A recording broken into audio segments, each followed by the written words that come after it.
Graças a Deus. Eu cumprimento os irmãos com a paz do Senhor. Quem está feliz com Jesus hoje? Então encontre uma pessoa bonita do seu lado e dê um sorriso para ela. Ficou difícil?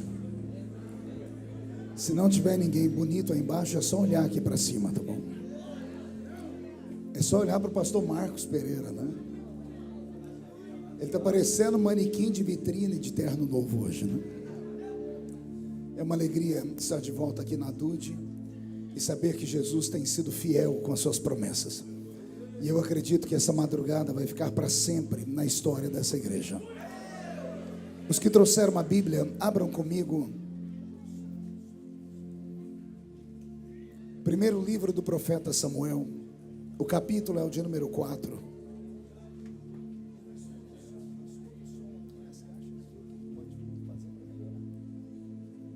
Primeiro livro do profeta Samuel, capítulo de número 4. Vamos ler a partir do versículo de número 17.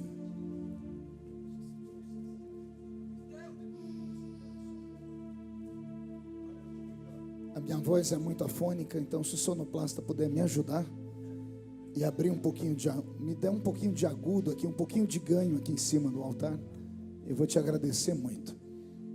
Som a igreja tem, só precisamos que o sonoplasta tenha piedade de mim aqui, né? Primeiro livro do profeta Samuel, capítulo de número 4, versículo de número 17. Quem encontrou, diga amém.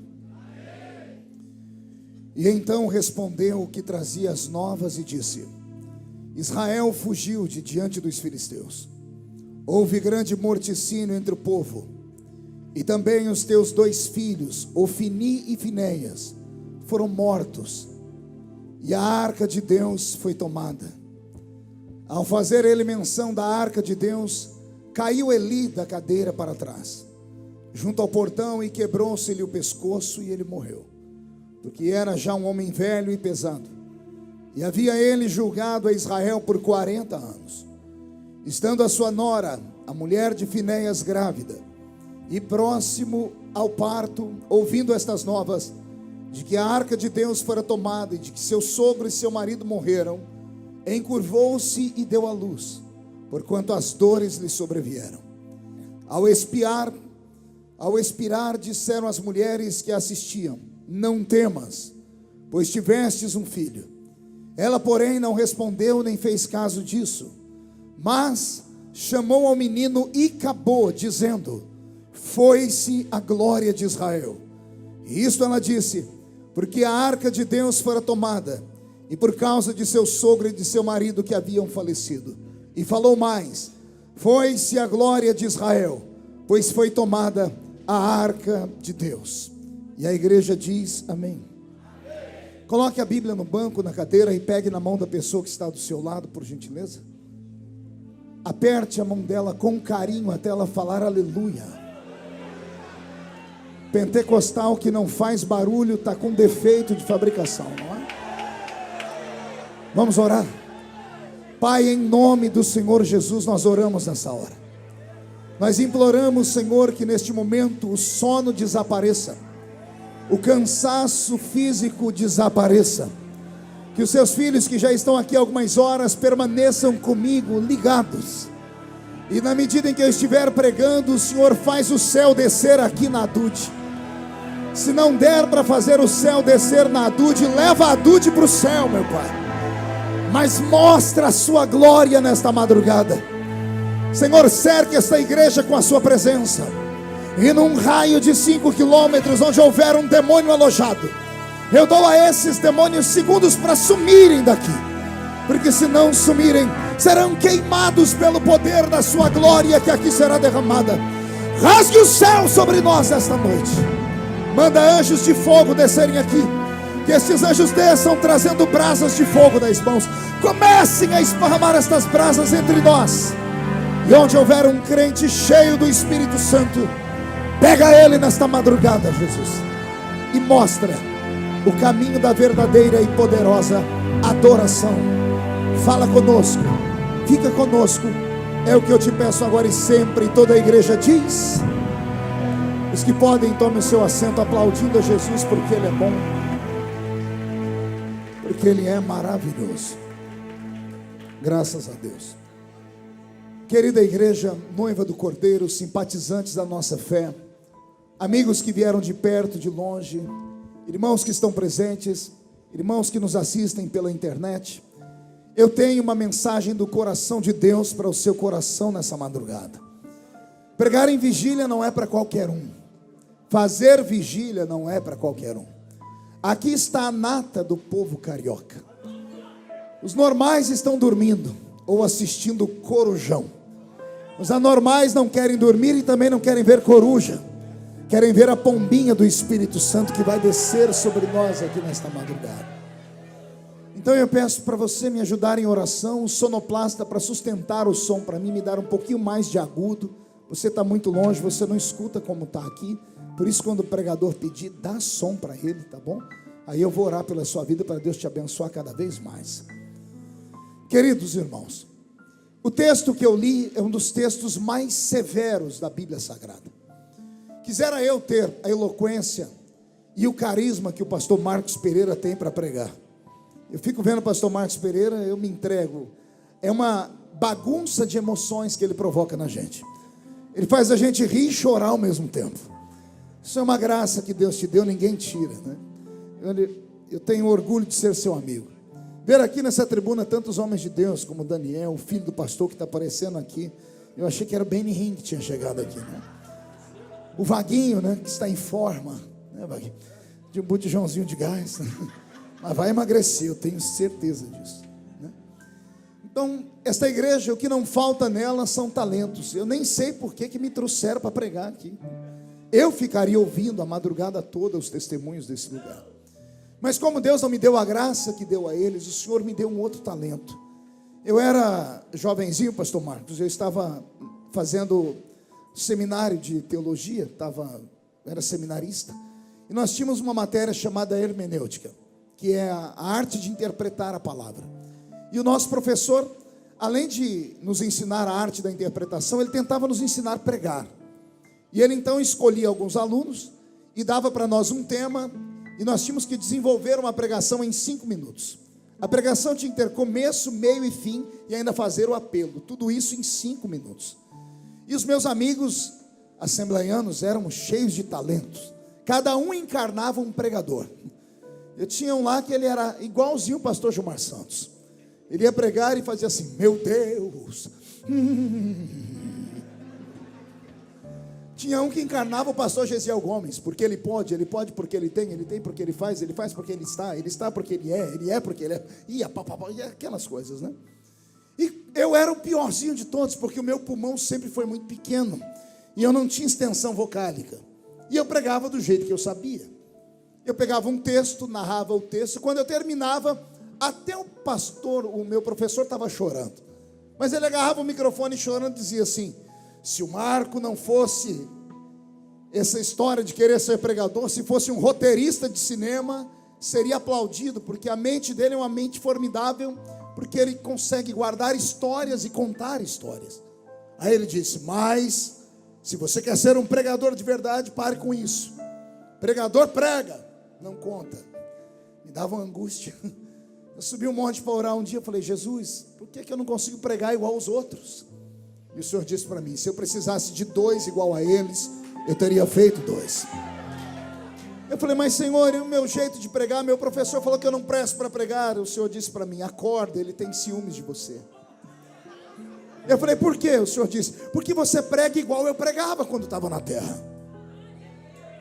Vocês já pararam para ver como Jesus pregava? As pregações deles eram assim: certo homem tinha 2 filhos, e a multidão cessava para ouvi-lo. Uma mulher perdeu dentro de sua casa uma moeda. As pessoas paravam para ouvir. O Senhor sempre narrou histórias. E foi assim que Jesus me deu meu talento. Eu não vou trazer nada novo nesta madrugada. Eu só quero levar você para dentro de uma história. Eu não sei se você vai conseguir voltar, mas se você conseguir ir comigo até o final dessa história, se a sua vida não mudar, eu paro de pregar o Evangelho de Cristo. A viagem é só de ida para dentro do coração de Deus. Quem não quiser viajar comigo, o caminho da rua é serventia da casa. Mas se ficar comigo, aperte o cinto, porque a tampa da chaleira vai voar aqui nesse lugar. Amém? Vou pedir o Robson para mudar a música. O livro do profeta Samuel, no capítulo 4, como eu disse, traz uma história truculenta. Não é uma das melhores histórias da Bíblia. Não é um momento de furor, de alegria, de explosão do espírito, de apoteose profética, nada disso. É um capítulo que Israel tem vergonha dele, pastor Marcos. Se os judeus pudessem voltar no tempo, rasgariam este capítulo do livro de Samuel. Os judeus são aquele povo escolhido pelo Senhor. O Senhor os chama de povo eleito. Rejeitaram a Cristo e ainda assim terão uma oportunidade no futuro. E por causa do grito deles, Jesus, depois de nos arrebatar, vai voltar conosco, lá para salvá-los. Dá uma inveja santa dos judeus. Pense num povo que tudo que querem consegue. Onde põe a mão prospera. Já destruíram Jerusalém 27 vezes e ainda continua sendo a cidade mais linda do planeta Terra. Quando destruírem de fato Jerusalém na terra, vai descer uma Jerusalém do céu. O próprio Salvador tem sangue judeu nas veias. O povo abençoado. O Senhor um dia escolheu um homem lá na cidade de Ur dos Caldeus. Esse homem era tão apaixonado por Deus que diz a história que no meio da Mesopotâmia antiga, o pai dele era um adorador de imagens. E o pai dele havia construído todos os tipos de imagens que você possa imaginar. E diz a história que quando criança ele derrubou uma das imagens do pai e quebrou. Pensando em fugir, o pai viu que ele estava apavorado e disse: por que está apavorado, Abraão? Ele disse: porque eu quebrei um dos teus deuses. E o pai dele disse: fique tranquilo, a gente vai lá na cidade e compra outro Deus. A história diz que isso entrou na cabeça daquele menino e ele começou a dizer a si mesmo: se o meu pai pode comprar um Deus e eu posso quebrar um Deus, isso não é Deus. Deve ter um outro Deus. E ele ficou sozinho procurando por Deus. E eu não sei quem encontrou quem. Se foi Deus que achou ele ou se foi ele que achou Deus. Eu sei que os dois pegaram um na mão do outro e saíram de Ur dos Caldeus em rumo a uma terra chamada Terra Prometida. Foi no meio de uma madrugada que esse Deus se revelou a ele e disse: levanta. E ele levantou. Sai para fora da tenda. E ele saiu. E o Senhor disse: conta as estrelas do céu. E ele não deu conta de contar e se entristeceu. E o Senhor disse: conta então a areia da praia. Ele disse: sou péssimo matemático, não consigo contar nem as estrelas e nem a areia. E o Senhor disse: então não fique triste. Péssimo seria se você conseguisse contar, porque os milagres que eu farei em ti serão tantos como as estrelas do céu, serão tantos como a areia da terra. Em ti, Abraão, serão benditas todas as famílias da terra. Quem aqui é bendito em Abraão? Diga: eu sou bendito em Abraão. O Senhor fez promessas inúmeras a eles. E depois que a terra começou a receber os judeus, esses judeus cresceram, foram arrastados para dentro de um país chamado Egito. E lá no Egito entraram pela porta, não entraram pela janela, não subiram por cima do telhado, foram convidados. O faraó daquele tempo convidou os judeus para entrarem ali na pessoa de José, aquele grande legislador de Deus, um grande administrador. O maior ministro da fazenda que o mundo conheceu foi José do Egito. Não era José que estava perdido, mas o Senhor o havia arrastado para aquele lugar para uma grande missão. Toda a igreja conhece a história. Depois que José morre, os faraós que vêm na sua dinastia esquecem do pacto feito. Homem é assim, fala em pé e não sustenta sentado. O povo que entrou pela porta foram começados a tratar como escravos. E durante 430 anos eles permaneceram arrochados naquela terra proibida, naquela terra maldita. Eram obrigados a adorar Baal, Astarote, Azera, Marduk, os deuses da Mesopotâmia antiga. Por um tempo esqueceram que havia um Deus no céu. Mas no meio daquele povo havia uns anciãos que começaram a clamar. E chegou um dia que a Bíblia diz que o choro do povo chegou até o céu. Deus resolveu abrir a cortina da eternidade. Olhou para Israel e se lembrou da promessa que ele havia feito a Abraão. E suscitou entre eles um líder. E o nome deste líder foi Moisés. E é Moisés que agora é levado pelo Senhor a arrancar aquele povo daquela terra maldita e levá-los para a terra prometida de Canaã. E foi uma aventura. E creio que o que vou dizer agora é muito sincero. Deus ficou apaixonado pelo Israel, não o Israel do Egito, não o Israel de Canaã. Deus se apaixonou pelo Israel do deserto. E já começo a explicar o porquê. O Israel arrastado pelo deserto era o Israel que Deus queria. Era o Israel que fazia Deus ser Deus de verdade.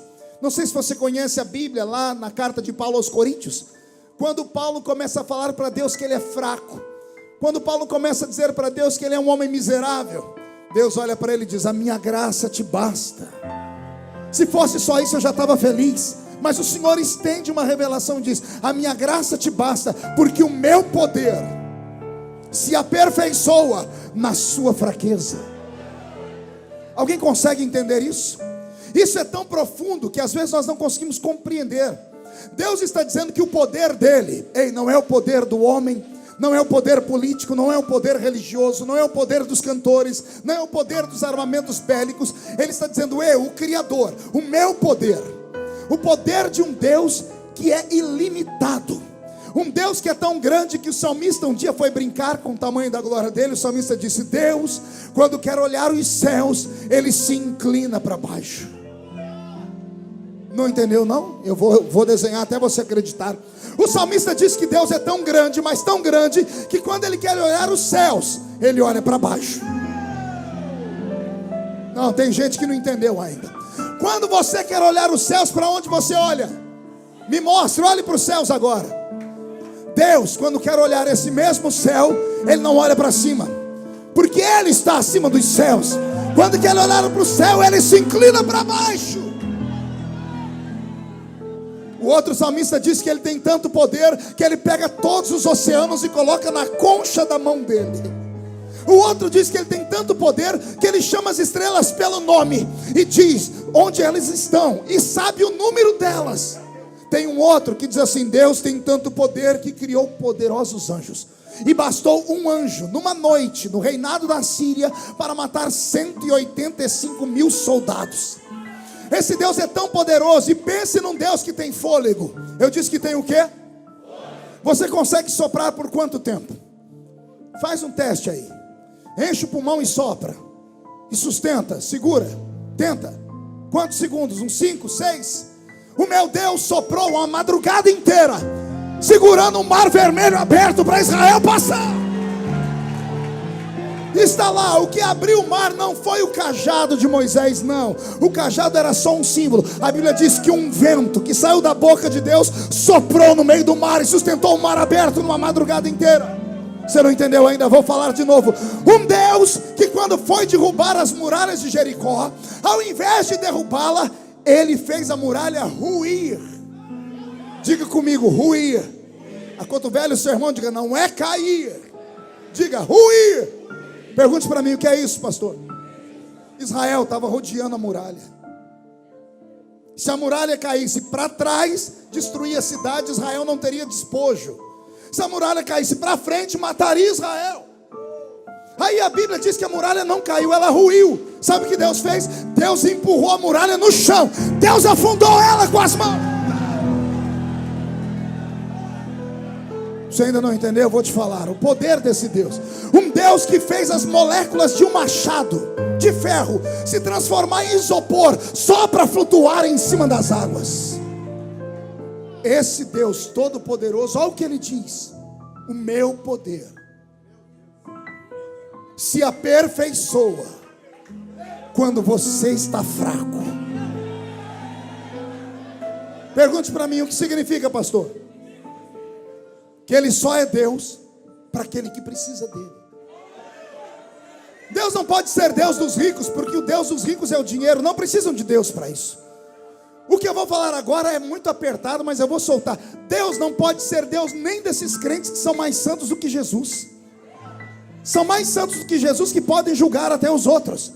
Esses não precisam de Deus, porque eles são fortes o suficientes. Agora Deus só é Deus quando ele encontra um caído, um machucado, um fraco. E esse fraco diz: me socorre. Aí Deus diz: o meu poder se aperfeiçoa aí.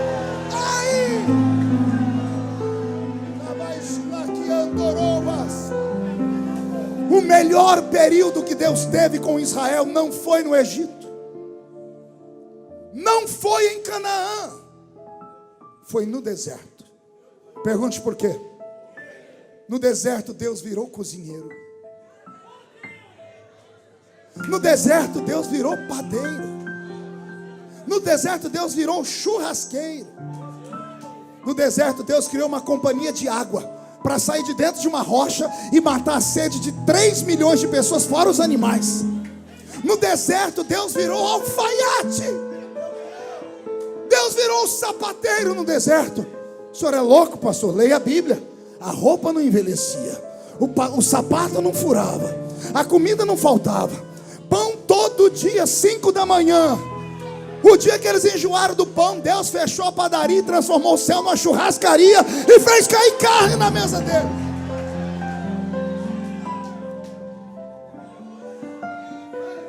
O melhor período entre Deus e Israel foi o deserto, porque no deserto ele é Deus.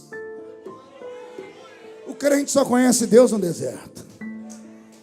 Se você está no deserto, não desespera não, dá glória, porque no deserto Deus caminha contigo. Lembra daquela velha história dos passos na areia? É no deserto que está a areia. É você caminhando forte, você vê 2 marcas de pegadas. Aí a luta vem, a situação vem, tudo fica difícil, você olha para trás, só tem uma marca, e você diz: Deus me abandonou. E ele grita: não, essas marcas aí não são suas, são minhas. Você está no meu colo, eu que estou caminhando, eu que estou conduzindo você pelo deserto. O melhor período de Deus com Israel foi no deserto. No deserto eles precisavam de Deus para não morrer durante o dia no calor do sol. Durante o dia o calor do deserto na península do Sinai chega a 54 graus. E o mesmo lugar à noite a temperatura cai para menos 10 graus. A falta de vegetação, a falta de oxigênio faz com que a temperatura oscile do inferno para o céu, etc. Durante o dia eles não morriam de calor e durante a noite não morriam de frio. Olha que coisa linda. Os beduínos andavam embrulhados até os olhos ficavam tapados. Os homens que moravam no deserto, magricelos, só sabiam comer mel silvestre e gafanhotos, a pele toda carcomida pelo sol. E Israel, 40 anos no deserto, andavam durante o dia como se estivesse dentro de um carro com ar condicionado. À noite tinha uma tocha de fogo em cima deles que aquecia o corpo deles. E quem sustentava a tocha acesa? O Senhor. Quem soprava a brisa como se fosse ar-condicionado durante o dia? O Senhor. Deus era Deus no deserto. Deus tinha aptidão no deserto. Deus nem dormia. Eis que não dormirá, nem tosquenejará o guarda de Israel. No deserto Deus ficou Deus de verdade. E lá Ele cuidou deles. Bastou entrar em Canaã. Oh, desgraça. Colocar os pés na terra que manava leite e mel. A primeira coisa que fizeram, enfiaram a mão nas roupas antigas e começaram a tirar os pedacinhos dos deuses do Egito. Imagem de Baal, Astarote, Azera, Marduk. Imagens de deuses que eram meio homem, meio animais. O deus dos cananeus, Dagon, era meio peixe, meio homem. Um deus dos egípcios chamado Anubis era meio homem, meio cachorro. Israel, que agora viu que não estava mais no deserto, a terra dava para eles a comida, tinha água, tinha mel. Disseram: agora nós não precisamos mais de ti, tá bom, Senhor? O Senhor pode descansar e entrar de férias. Agora nós temos um pedaço de barro para a gente orar. O Senhor acendeu a sua ira e trouxe histórias terríveis. Quem já leu o livro de Juízes sabe do que eu estou falando. 270 anos, quantos anos? 270 anos de humilhação. 270 anos se curvando diante de outros deuses. E quando eles se curvavam diante de outros deuses, Deus virava as costas, fechava o céu, não chovia. Vinham os inimigos e prendiam Israel. E o Israel que agora está preso, lá na prisão, arrancavam as roupas, cortavam o cabelo, raspavam, jogavam cinza na cabeça, pegavam os deuses e ao invés de destruir, escondiam.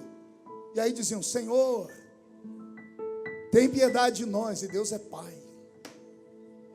Jesus disse: qual filho pedindo ao pai pão, o pai vai lhe dar pedra? Deus de costas ouviu o gemido e ele ia até virar quando ele viu o povo dele chorando. ele levantava os juízes.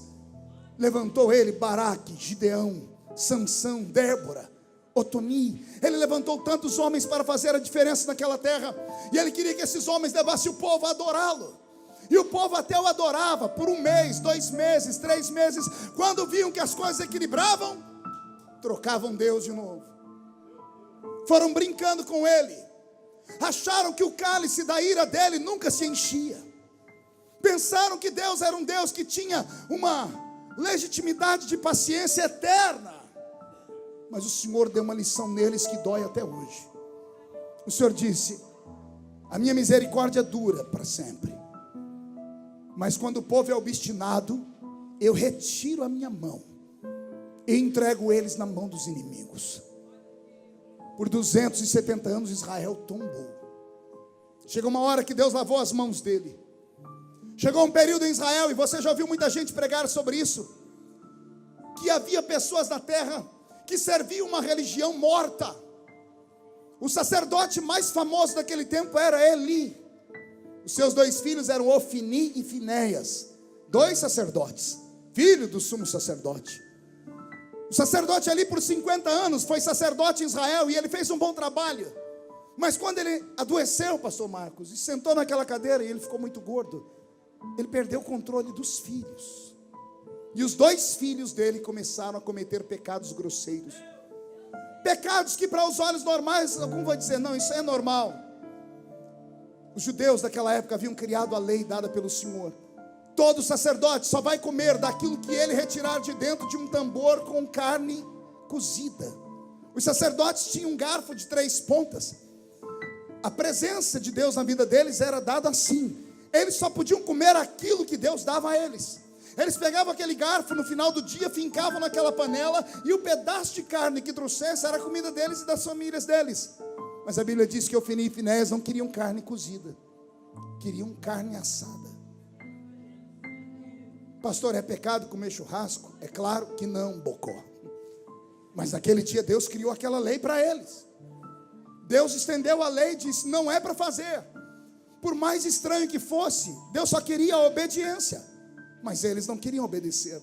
A Bíblia diz que as mulheres vinham ao santuário para trazerem ofertas. Ofni e Finéias as arrastavam para dentro do santuário e as estupravam e violentavam. O pai via e não fazia nada. Começou a fazer vistas grossas. A situação é tão terrível em Israel nesse período, que as mulheres não conseguem dar à luz a filhos. E tem uma mulher estéril que se torna muito famosa nessa época, e ela não está na Bíblia apenas por estar. Ela representa uma igreja. O nome dessa mulher é Ana. Qual é o nome dela? Ana. Pergunte por quê, pastor? Ana é exatamente o exemplo da igreja do Velho Testamento, e que parece que está ressuscitando no Novo. Uma igreja bonita, uma igreja rica, uma igreja amada, mas uma igreja estéril. Entendeu ou não? Vou falar de novo. Eucana tinha uma mulher chamada Ana. Ana era linda, era rica. A Bíblia diz que o amor de Eucana por ela excedia tudo. Eucana ia no santuário, dava para Deus 10, para ele dava 100. Está escrito na Bíblia, tudo que ele dava para Deus, ele pegava 10 vezes mais e colocava aos pés da mulher dele. A mulher dele era bonita, era amada, era rica, só não dava luz a filhos, era estéril. Exatamente a igreja que Eli pastoreava. Uma igreja linda, porque ela era rica.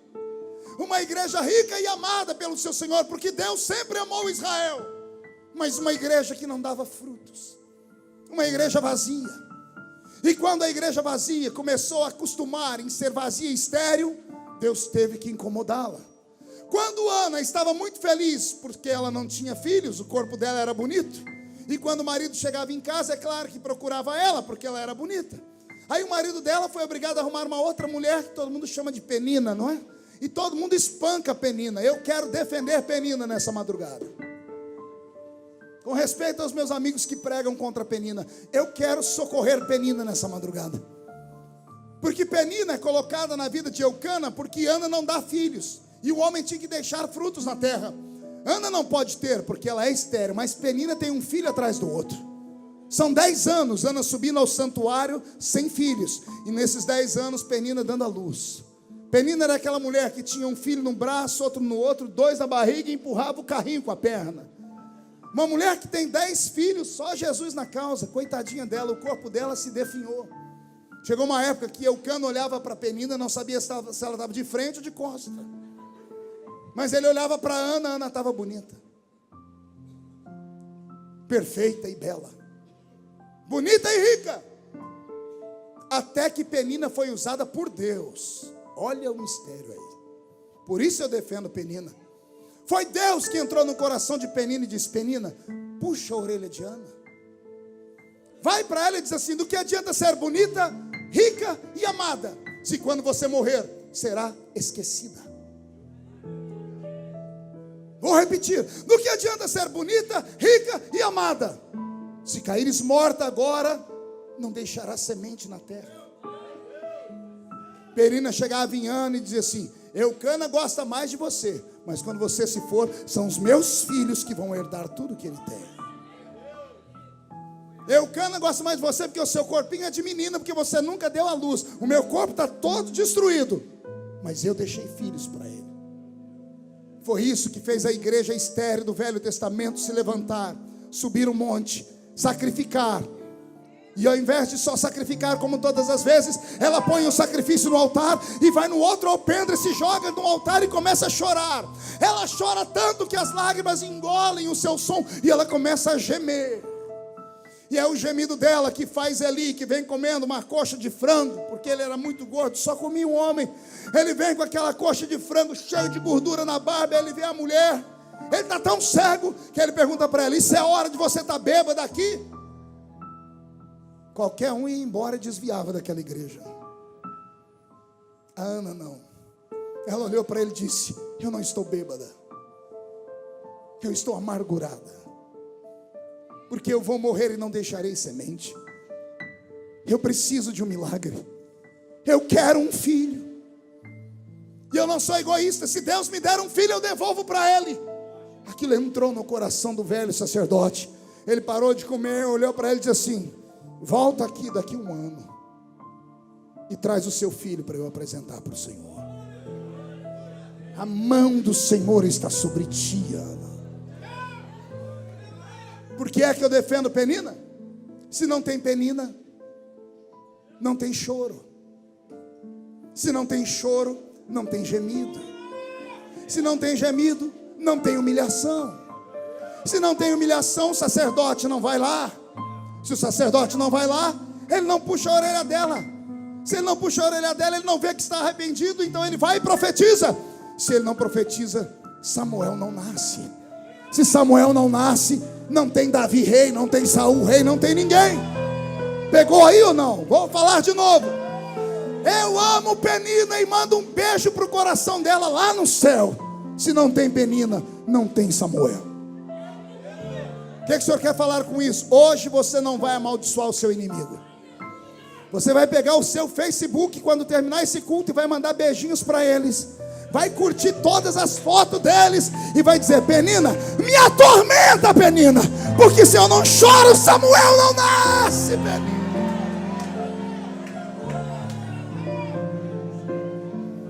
Até aí tudo bem? Estamos crescendo. Samuel nasce. Penina devolve ele para o Senhor. Ele é colocado dentro do santuário. A situação de Israel era tão triste que não havia um justo naquela terra. Nem as crianças estavam puras. Deus, para trazer um avivamento, fez uma estéril dar à luz. O menino é desmamado, não vê o mundo, é entregue no altar. Ele vive dentro da igreja. Ele cresce e fica dentro da igreja por 15 anos. Quantos anos? Não ouvi. Só que aí tem um versículo na Bíblia que eu não consigo entender. Porque a Bíblia diz que o menino cresce no santuário. E uma madrugada ele escuta uma voz. E a voz diz assim: Samuel, Samuel. E ele levanta. Chega no sacerdote, ele, o sacerdote, ele diz: você comeu demais, vai dormir. E a Bíblia explica: Samuel não conhecia o Senhor. Você entendeu? Como é que alguém criado dentro da igreja, pastor, 15 anos dentro da igreja sem conhecer o mundo, servindo o sacerdote, matando os animais, fazendo orações, fazendo prece, acendendo o candelabro. O menino trabalhava lá no santuário, mas não conhecia Deus. Ô raça de crente do século 21, crentes para quem eu estou cansado de pregar. Eu prego tem 30 anos, preguei em quase 80 países do mundo e quase 4.000 cidades do Brasil, e eu estou ficando ranzinza e chato. Já não aguento mais pregar para esses crentes que vêm para o culto como se estivesse vindo para um teatro. Vem para o culto como se estivesse vindo para um cinema. Vem, quando eu começo a falar, cruza os braços, as pernas, começa a mascar essa desgraça desse chiclete, põe a mão no queixo, olha para o céu e filosofa. To be or not to be, that's the question. Ficam vendo se eu estou ou se eu não estou crente mais. Quando termina o culto, reúnem lá fora com meia dúzia de crentes que tem a língua maior do que essa gravata, para falar: olha, ele está mudado. O homem não tem mais unção, não tem mais graça, não tem mais isso. A cantora desafinou na segunda estrofe. Que Deus te pegue nessa noite, seu crente morto.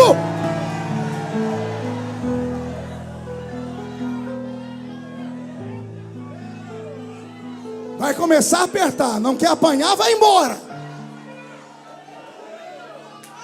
A mão de Deus está sobre a Dude nesta noite. E Deus não está fazendo isso porque Ele não ama, pelo contrário, vai explodir um avivamento desse lugar. Um avivamento que vai percorrer o Rio de Janeiro, o Brasil e o mundo, e você será o veículo deste avivamento. Se alguém crê nisso, pega essa profecia, põe no seu peito e dá um grito de glória.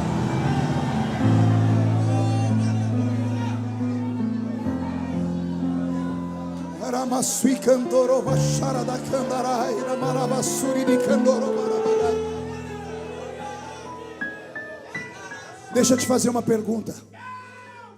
Se o sumo sacerdote está cego, se os filhos do sumo sacerdote estão desviados, me diga como está o povo. Me fale.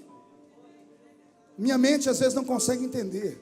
Vaguinho, se o líder espiritual estava cego e os dois que o substituiriam estavam em pecado, como estava o povo? Todo mundo diz que nós estamos em avivamento no Brasil. Não existe uma mentira maior do que essa. Eu, ignorantemente, falei por muito tempo: estamos em avivamento. Até que comecei a olhar com outros olhos. Todos os países do mundo que houveram avivamento, a nação mudou. Não existe um país mais corrupto do mundo do que o Brasil. Não existe um país no mundo onde se mate mais crianças por aborto do que no Brasil. Quase 1 milhão de abortos por ano. 60 mil assassinatos por ano, maior do que a guerra da Síria. Em cada esquina tem um menino drogado. Um governo miserável que tenta botar na cabeça das pessoas que o aborto é normal, que tudo aquilo que a Bíblia condena, eles dizem que é normal. E nós falando que estamos em avivamento, aonde? Não, pastor, a gente ajunta 100, 200, 300 mil pessoas. Para quê? Para pular igual canguru um nas costas dos outros? Para botar uma faixinha na cabeça com o nome do cantor principal? Dia desse eu cheguei no quarto da minha filha, lá no quarto dela tinha um pôster de um cantor gospel. Eu falei: o que é isso, minha filha? Ah, papai, foi o cantor que eu fui no show dele. Olha lá, ele deu até um beijo na foto. Eu falei: filho do cão com a pomba gira. Quando eu aceitei Jesus, entraram no meu quarto e arrancaram a foto do Chitãozinho Chororó. Entraram no meu quarto e tiraram a foto lá do Sérgio Reis. Eu gostava de música sertaneja e me falaram: não é para ter imagem de escultura no seu quarto. Aí agora os nossos filhos adoram cantores, adoram pregadores. Está tudo virado. Está tudo virado.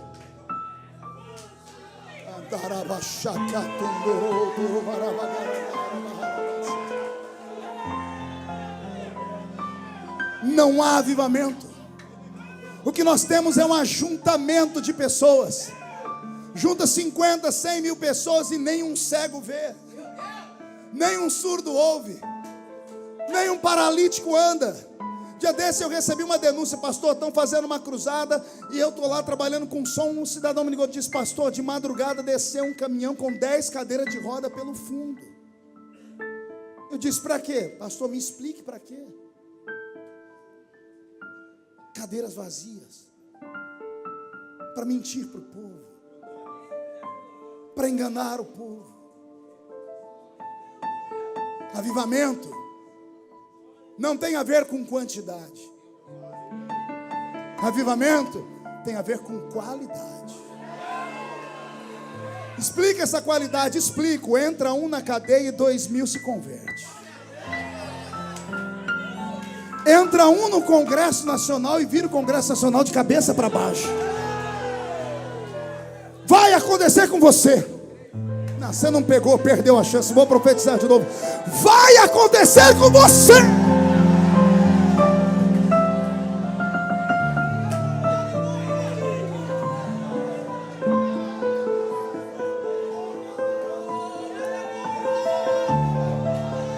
Naquela madrugada, o velho Eli se levantou, ouviu o menino que foi procurá-lo por 3 vezes, e o temor caiu sobre o velho Eli, e disse: Samuel, meu filho, quando eu era jovem eu ouvi essa voz também, e há de ser que se essa voz te chamar pelo nome de novo, diz assim: fala, Senhor, porque o teu servo ouve, Senhor. E assim aconteceu. Deus falou com Samuel, ele disse: eis-me aqui. E o Senhor disse: eis que eu te levanto para ser o fiel da balança em Israel. Trarei juízo àqueles que fazem o meu povo errar. Farei o meu povo viver um tempo de abandono, porque o homem só dá valor naquilo que perde. Vou repetir: o ser humano só dá valor naquilo que perde. E como é que foi que Deus fez isso? Capítulo 4 do livro de Samuel. Os filisteus se levantam contra os judeus. O atalaia que está em cima da muralha de Jerusalém olha com seu binóculo e diz assim: tem 10.000 filisteus esperando para a batalha. Israel dá um brado aqui embaixo. O chefe do exército diz: quero 30.000 judeus.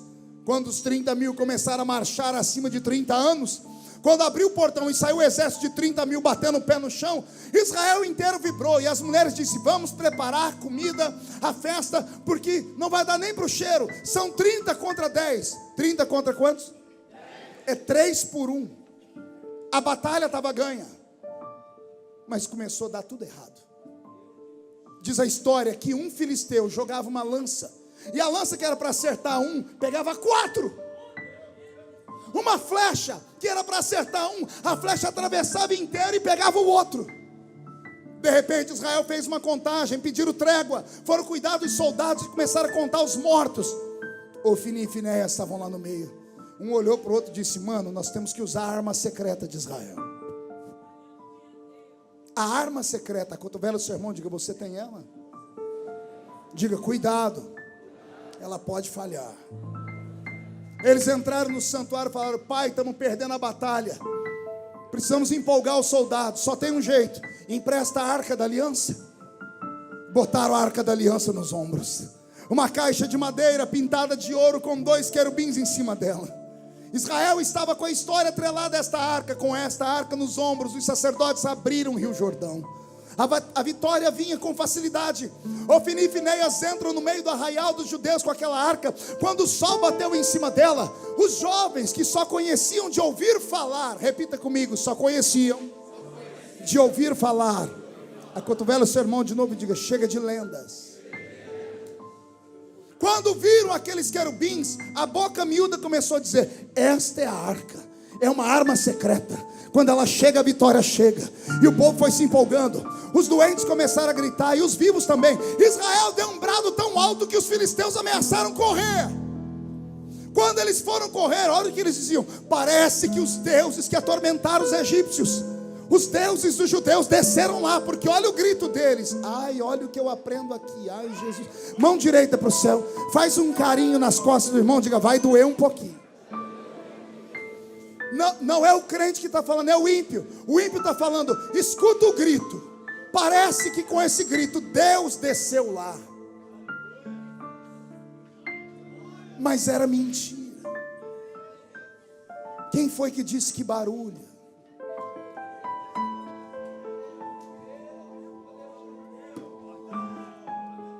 foi que disse que gritos, pulos, significam que Deus está ali? O inimigo quase fugiu, mas alguém disse: não, vamos encarar, não somos covardes. E partiram para cima de Israel. Mataram todos, menos um. Dos 30.000 soldados, pastor, sobrou um soldado da tribo de Benjamim. Olha como os filisteus foram sagazes. Escolheram a menor tribo de Israel, a tribo mais nova, que era a tribo de Benjamim, o último filho de Jacó. Deixaram um vivo, mataram todos. Pegaram esse moço e disse: você vai levar a notícia para Israel. Anote aí tudo que nós fizemos. Israel está lá dentro de Jerusalém, estão preparando a festa. Eles acham que 3-1 a vitória está ganha. De repente, o atalaia que está no alto da muralha, ele pega a trombeta para tocar, porque ele olhou pela luneta. Haviam 2 trombetas penduradas do lado do atalaia: a trombeta da alegria, da vitória, e a trombeta da derrota. O som dela era em dó menor. Me dá um dó menor. Depressivo. Israel entendia o som. Quando o atalaia tocou a trombeta, alguém aqui embaixo deve ter olhado e dito: você não errou a trombeta. E o atalaia diz: não. E tocou um som de tristeza. Parou a festa. As mulheres que estavam fazendo a comida deixaram a comida de lado. Os velhos vieram para o centro da cidade. Quando o portão de Jerusalém abriu, as pessoas esperavam entrar por ali os soldados sobreviventes com a vitória. E dos 30.000 que saíram, entra um soldado, se arrastando, da tribo de Benjamim. Ele passa no meio da multidão, e o silêncio toma conta de Israel. Ele senta em uma pedra. Os velhos se aproximam, perguntam para ele o que aconteceu. Vou deixar ele falar. E então respondeu o que trazia as novas: houve grande morticínio entre o povo. Ofni e Finéias foram mortos, e a arca de Deus foi tomada. Quando essas palavras entraram no coração do povo, os jovens não entenderam. Os velhos se jogaram no chão, rasgaram as roupas, raparam a cabeça.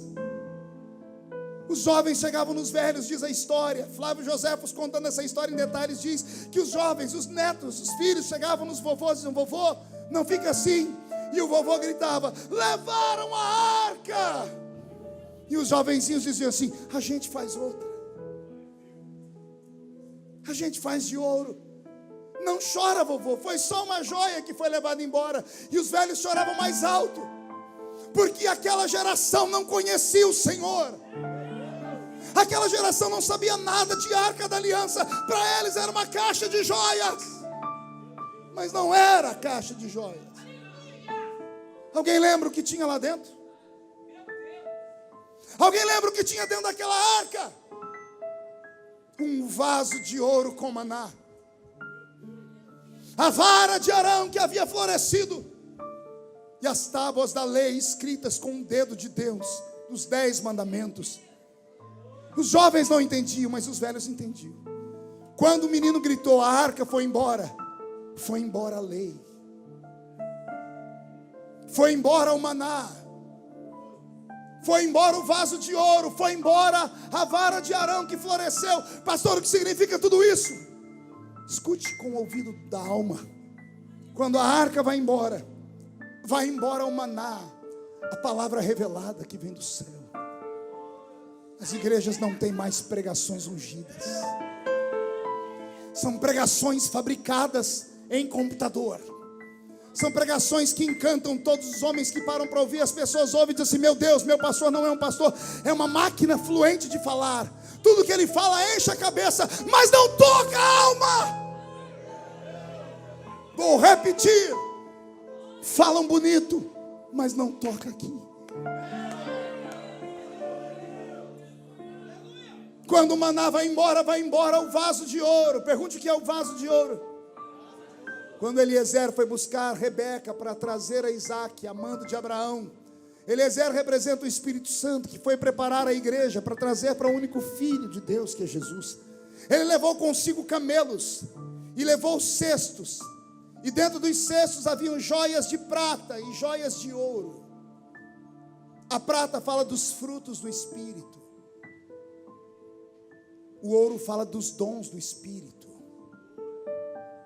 Quando a arca vai embora, os dons desaparecem.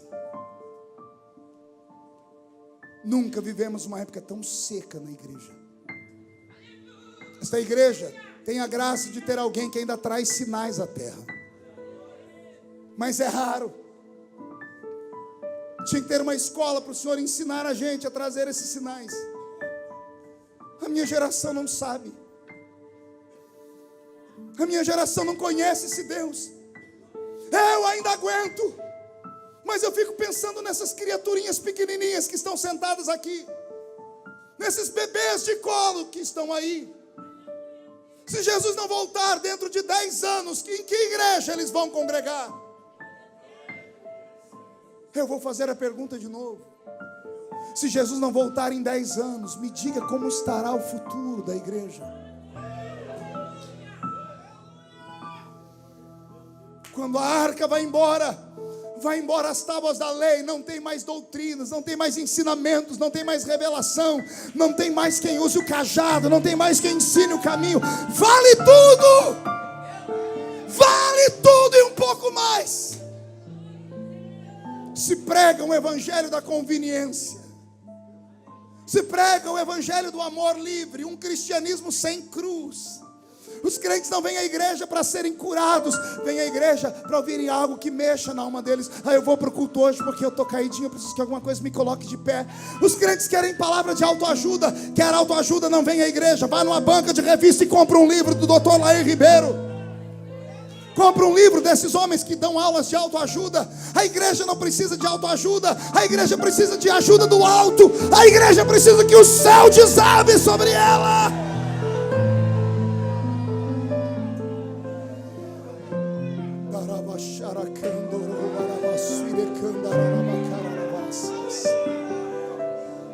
Quando a arca vai embora a vara de Arão que floresceu. Pergunte o que significa isso, pastor. A vara de Arão fala da oliveira verdadeira, Jesus Cristo. E nós, jambuzeiros bravos que fomos nele enxertados, fala da simplicidade do evangelho, da simplicidade da fé, da simplicidade que assusta o mundo e atemoriza os crentes modernos, da simplicidade de carregar a Bíblia debaixo do braço e ninguém mais usa a Bíblia. Agora a Bíblia está dentro de um celular. Não é pecado, mas quando deixamos a Bíblia em casa, perdemos a nossa identidade. A Bíblia não é só uma arma, é uma identidade. Por causa da Bíblia, muitas pessoas deixaram de morrer, foram perdoados por bandidos. Hoje, perigoso você morrer com a sua Bíblia digital dentro do bolso e tudo mais. Deixa eu te dar um conselho: não tenha vergonha de andar com a Bíblia. Não tenha vergonha de andar com o hininho da harpa, a harpa cristãzinha. Não tenha vergonha de cantar, ó quão cego eu andei. Não tenha vergonha de falar em línguas estranhas. Não tenha vergonha de andar com as suas roupas. Eu estou aqui, mas eu não sou daqui. Já vamos embora daqui.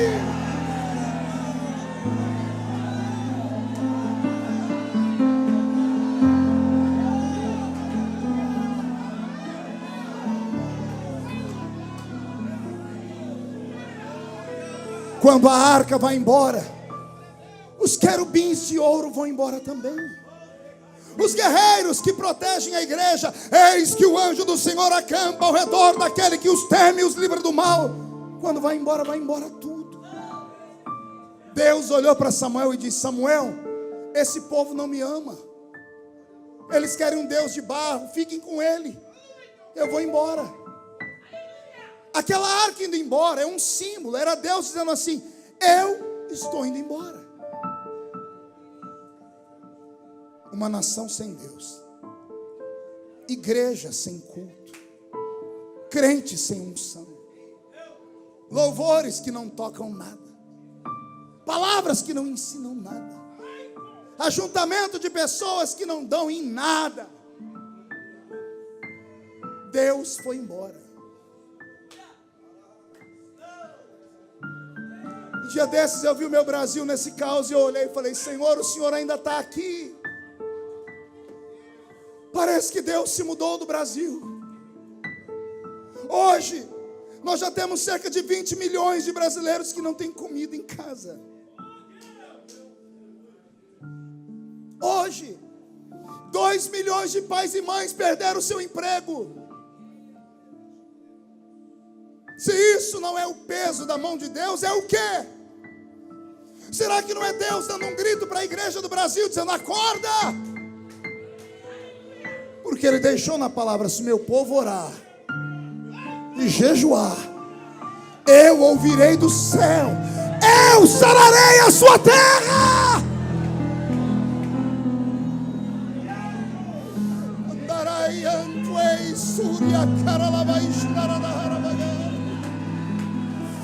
Eu sinto Deus aqui. Deus está marchando no centro da Adude. Ele é tão grande que os pés estão aqui e a face dele está nos céus, e os serafins estão cantando: santo, santo, santo é o Senhor dos exércitos. E a Adude está ficando cheia da minha glória.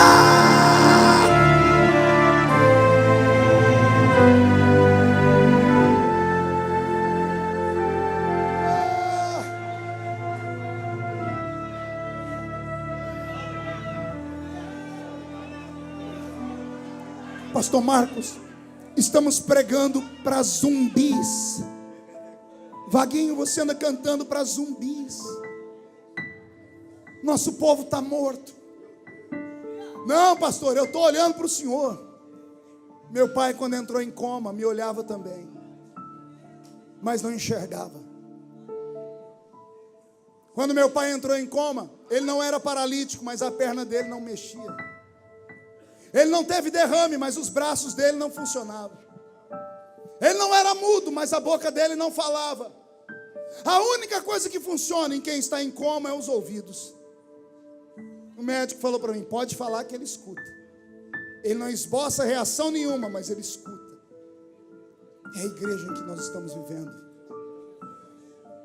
Os crentes têm olhos, mas não veem. Têm mãos, mas as mãos mirraram. Não estendem, não ofertam, não dizimam, não contribuem. Tem pernas, mas não andam, não evangelizam, não pregam, não visitam os presos como se estivessem presos com eles, não vão aos hospitais mais. A igreja está em coma. Ela só escuta.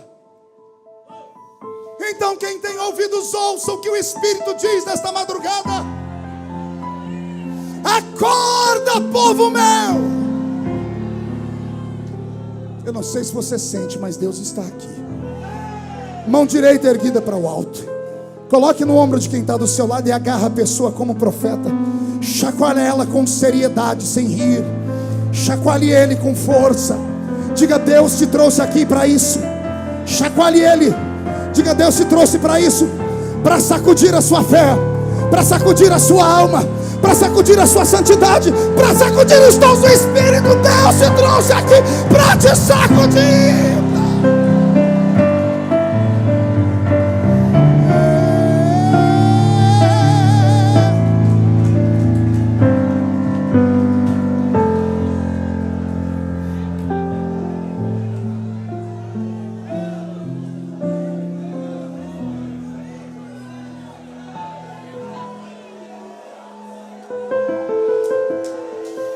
Houve grande morticínio na terra. Ofni e Finéias, os sacerdotes, morreram.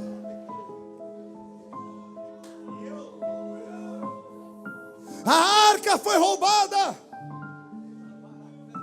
Quando Eli ouviu isso, ele tombou da cadeira, quebrou o pescoço e morreu. A nora dele, quando escutou isso, a mulher de Finéias, quando ela ouviu dizer que o marido morreu, ela sentiu dores de parto. Ela deu à luz. Não havia nada mais bonito naquela época do que uma mulher dar à luz a um filho homem. Colocavam nome nos filhos, um nome que adoravam a Deus: Daniel, Ezequiel, Samuel, nomes de exaltação. A parteira olhou para a mulher em prantos e disse: Deus levou o seu marido, mas te deu um filho. Põe um nome bonito nele. E ela disse: o nome do meu filho vai ser Icabod. Toda vez que olharem para o meu filho, vão se lembrar que um dia a glória de Deus foi embora dessa terra. Icabod. Alguns anos atrás eu estava pregando na Inglaterra. E eu cheguei num templo muito lindo que fica no bairro do Kensington. Era uma igreja histórica. Eu fui professor de história da igreja, eclesiologia no seminário. E eu ensinava sobre essa igreja, a igreja do avivamento inglês. E eu pude conhecer a igreja, pastor. Que coisa linda quando eu entrei naquele templo. Todo de madeira, 2.000 assentos, galeria. E detalhe, não tinha microfone. A acústica era tão perfeita que você falava aqui, todos ouviam e havia retorno ainda. Do lado direito da tribuna tinha uma placa de bronze dizendo: aqui aconteceu o maior avivamento da Inglaterra. E o nome dos homens e mulheres que participaram do avivamento. Quando eu subi aquela tribuna e toquei naquele púlpito, me arrepiava o corpo. Na parede da igreja tinham nomes com placas bem gigantes, de pregadores que pregaram ali. Vê se você se lembra de algum desses. Jonathan Edwards. Já ouviram falar dele? O pregador de um único sermão. Só teve um sermão na vida. Pecadores na mão de um Deus irado. Diz a história que enquanto Jonathan Edwards pregava, as mulheres, as crianças e os homens levantavam os pés, porque sentiam o inferno embaixo deles, dentro da igreja. Estava lá Charles Finney, um homem mais ímpio que aquela terra conheceu. Até que um dia ele foi vencido pelo Senhor e no quarto ele disse: tu me usares, serei um homem santo. Ele que bebia e fumava, parou de beber e fumar, começou a pregar. Chamaram ele um dia para ir numa fábrica de tecelagem. Ele foi entrando, ele não pregava. As pessoas começaram a olhar para ele e começavam a cair no chão. Tibum, tibum, tibum. Ele parou uma fábrica dentro da Inglaterra com a presença dele sem falar nada. Spurgeon, John Wesley, todos esses pregaram naquele santuário. E agora eu estava ali, na igreja histórica. Um sininho tocou. O irmão que estava comigo me arrebatou, me levou para o banco e disse: vai começar o culto. Era o culto de Santa Ceia, domingo de manhã, maior culto da igreja. A igreja lotada de bancos vazios. 6 velhos sentados na nave da igreja. Aí chegou o pastor para pregar. O pastor usava uma bata, parecendo uma roupa de padre. Ele chegou com o sermão dele escrito em 12 páginas. Já velho, veio carcunda, chegou no púlpito, pediu para o povo ficar em pé, fez uma oração, cantou um hino fúnebre. Fez uma oração fúnebre. Abriu o sermão dele e começou a ler. Quando ele virava a página, ele parava para escarrar e tossir. E lia. Mais uma vez, 12 páginas. 1h30 de nada. Serviu a ceia para aquela multidão de 6. E eu e um amigo chamado Enoque estávamos ali. Eu não acreditava no que eu estava vendo.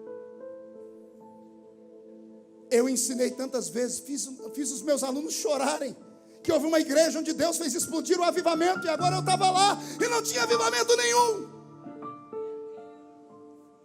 Cerquei os velhos junto com Enoque. Eu não falava inglês direito naquela época. Eu disse: Enoque, pergunta para eles, cadê o avivamento daquela parede? E ele falou: não posso ser atrevido assim. Eu falei: frouxo, me ensina que eu falo. E ele me ensinou, e eu parei os velhinhos, me apresentei como brasileiro e disse: brothers and sisters, where up the revival, up the hall. Irmãos e irmãs, onde está o avivamento daquela parede? Queria que você visse 6 velhos olharem um para o outro e abaixar a cabeça, tristes, vencidos. Fez silêncio, eu percebi que deixei eles constrangidos. O irmão Smith, nunca vou esquecer dele. Olhos azuis e um óculos fundo de garrafa no olho. Agachado, escorado numa bengala. Ele levantou a cabeça, tirou aquele óculos e a lágrima desceu. E ele disse para mim uma palavra que eu entenderia em qualquer idioma do mundo. Ele disse para mim: e acabou.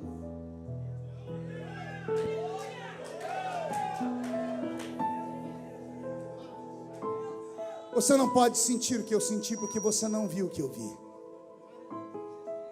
Ele começou a me explicar o que aconteceu.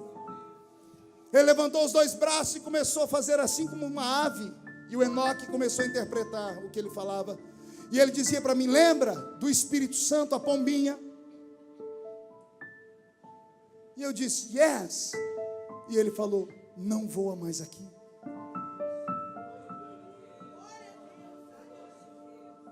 Abriu a janela um dia e ele voou fora e foi embora. E ele disse: essa igreja já foi um ponto de referência na Inglaterra. Era tanta glória nessa igreja que a própria rainha entrava aqui para assistir o culto. Ele disse que um dia o pastor era tão ousado que quando a rainha entrou, todos ficaram de pé. E ele disse: rainha, tu és rainha da Inglaterra, mas aqui dentro não. Aqui nós temos o rei dos reis. A notícia esparramou, foi parar nos jornais. Os artistas daquela época, as pessoas de teatro começaram a ir para a igreja. A igreja começou a insuflar de pessoas ricas e importantes. E quando a igreja ficou famosa, fizeram uma reunião e tiraram o pastorzinho velho. E trouxeram um jovem pastor que havia estudado em Harvard. Um inglês que foi estudar na América do Norte com os melhores teólogos do seu tempo. Um cara bonito, boa pinta, sabia falar bonito, tinha carisma. E agora ele é o pastor da igreja. O irmão Smith disse: eu era criança, deitava debaixo do banco para assistir culto com a minha mãe. Eu me lembro quando aquele jovem começou a pregar. Levantou um profeta no culto, ele parou de pregar e disse: por onde passou o Espírito de Deus? Que ao invés de falar comigo, que sou o anjo da igreja, foi falar contigo, mulher. Quieta e senta. Ele disse: nunca mais se levantou profeta na igreja. Tudo que era errado passou a ser certo. Os cultos de glória foram tomados por cultos de prontidão e exatidão. Não havia mais manifestações, era pecado fazer barulho. Era vergonhoso, porque as pessoas ricas da Inglaterra estavam ali dentro. As arrecadações eram altíssimas. Mas o Espírito foi embora. Ele disse: só sobrou nós 6. Começaram a chorar. Você nunca viu uma igreja morrer, né? Eu vi. Eu agarrei eles na minha simplicidade brasileira, comecei a orar e chorar. Quando eu fui orando, chorando, o Senhor me tomou em línguas. Quando eu comecei a orar em línguas, eles perguntaram para o Enoque o que ele está falando, porque o Enoque parou de me interpretar. E ele disse: isso não dá para interpretar, não é da terra, é do céu. Os velhos começaram a se confabular. E o Enoque disse que eles olharam para o outro e disse: porventura não falávamos isso quando éramos crianças? Quando éramos crianças buscávamos isso. E eles começaram a chorar ajoelhados. E o Senhor desceu naquela igreja. E Jesus renovou aqueles 6 irmãos com o Espírito Santo. O culto foi até as 4 da tarde, pastor. Quando terminou o culto, na hora de ir embora, um deles me abraçou e disse: tem outros igual você?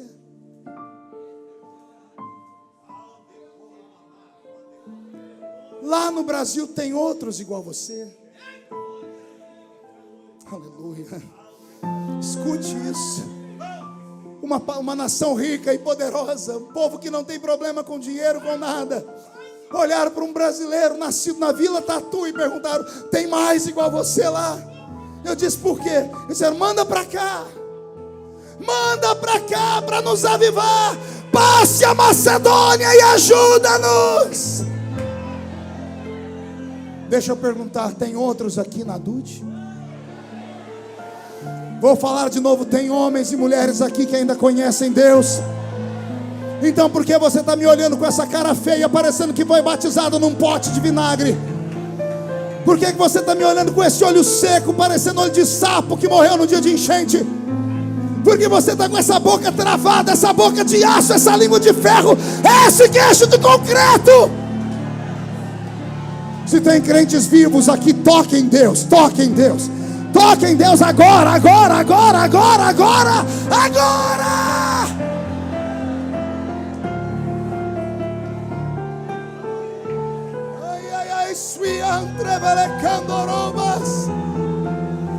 Igrejas e acabou, ministérios e acabou, cantores e acabou, pregadores e acabou. A glória se foi, mas vai voltar. A glória se foi, mas vai voltar. A glória vai voltar se você orar. A glória vai voltar se você jejuar. A glória vai voltar se os seus joelhos baterem uns nos outros. A glória vai voltar se você entender que você não está mais na terra, que você está num ambiente sagrado e celeste. Os anjos estão subindo, estão descendo aqui na Dude. E você que assiste em casa, sinta o que nós estamos sentindo aqui dentro. Deus está aqui.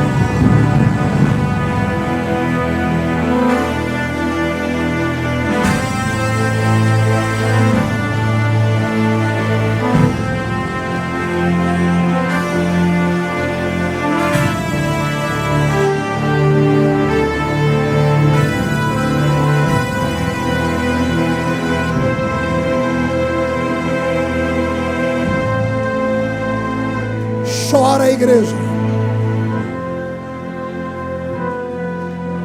O Senhor não me trouxe aqui para rever amigos. Há muitos anos eu não sinto o que eu estou sentindo aqui. Eu sinto que estou numa igreja remanescente. Eu sinto que eu estou num lugar onde as pessoas ainda acreditam e buscam. Então, por favor, você faz a diferença. Chora, Dude!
Recebe o batismo com o Espírito Santo.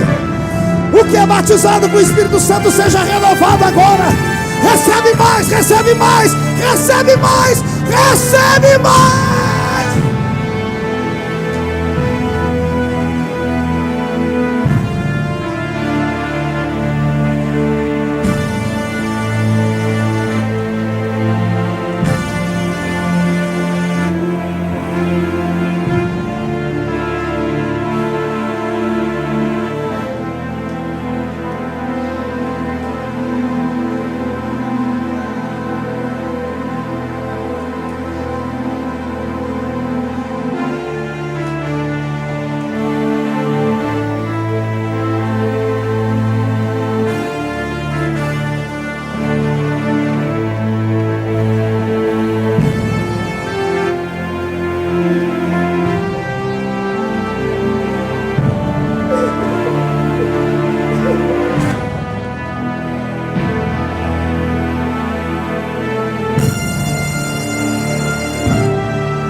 Renova a sua igreja, Senhor.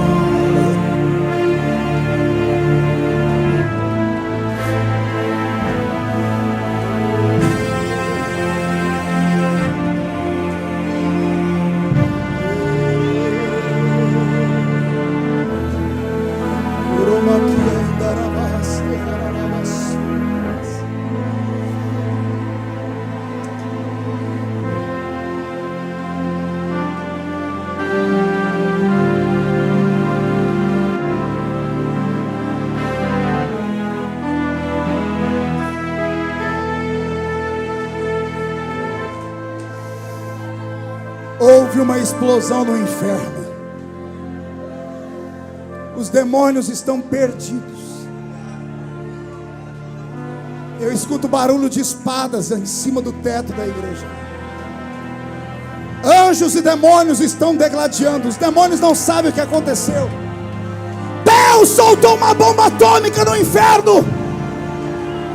O clamor desta madrugada está subindo. Deus vai sarar a nossa nação.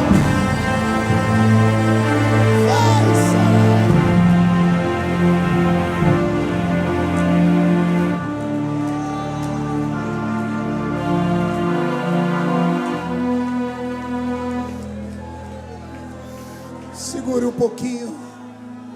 Sente um pouquinho.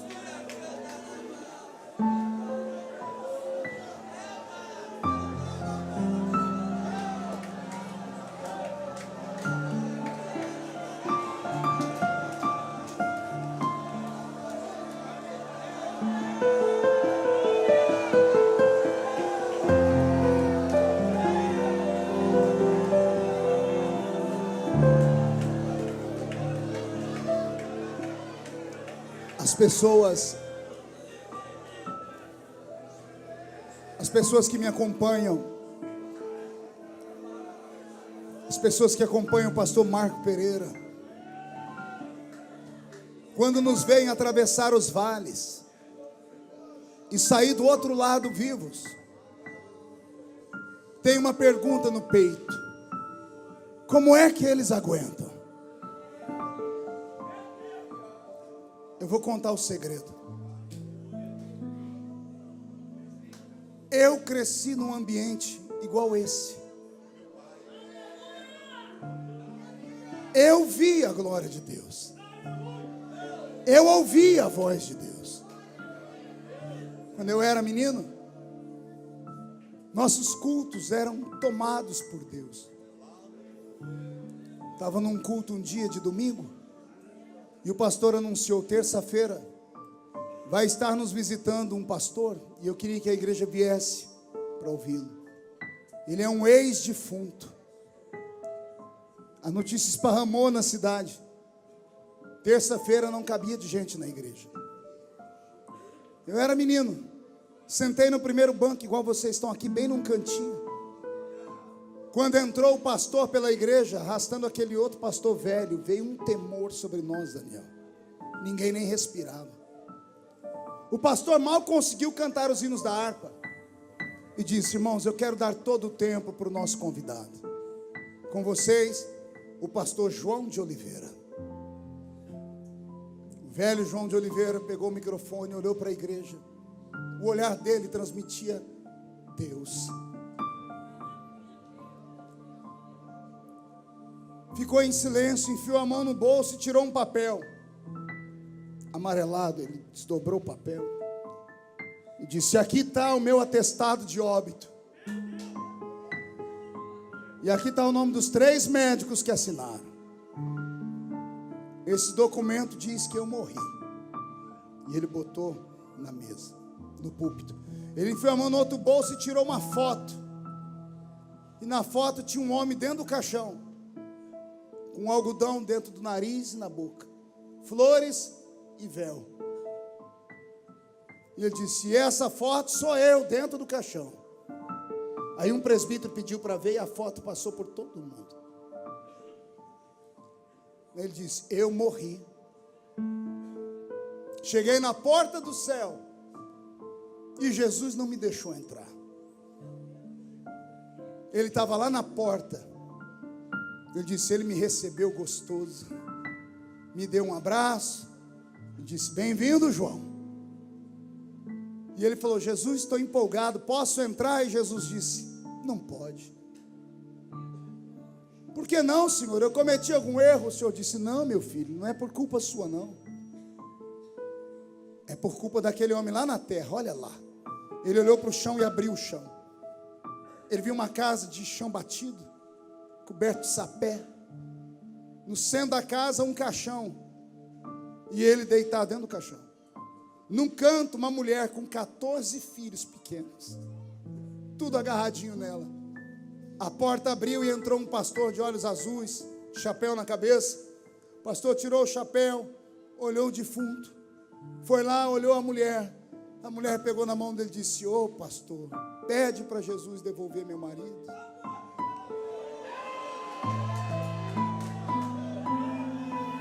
Eu tenho 14 filhos para criar. O nome do pastor era João Colenda.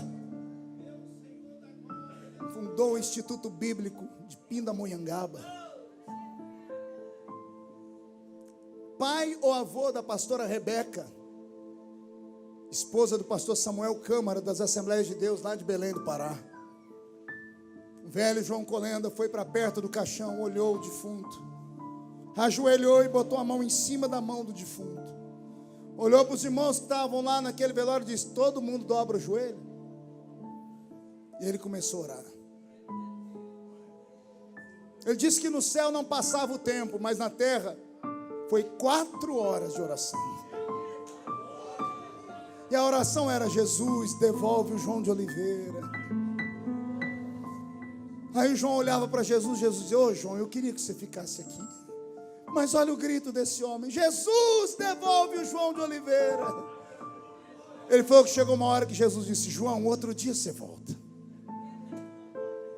Antes, aquele anjo vai te levar no inferno para você ver como é, e depois você vai para a terra. Quando o anjo pegou na mão dele e foi tirando, ele falou: Jesus, por que é que eu estou indo embora? E Jesus disse: porque a oração de um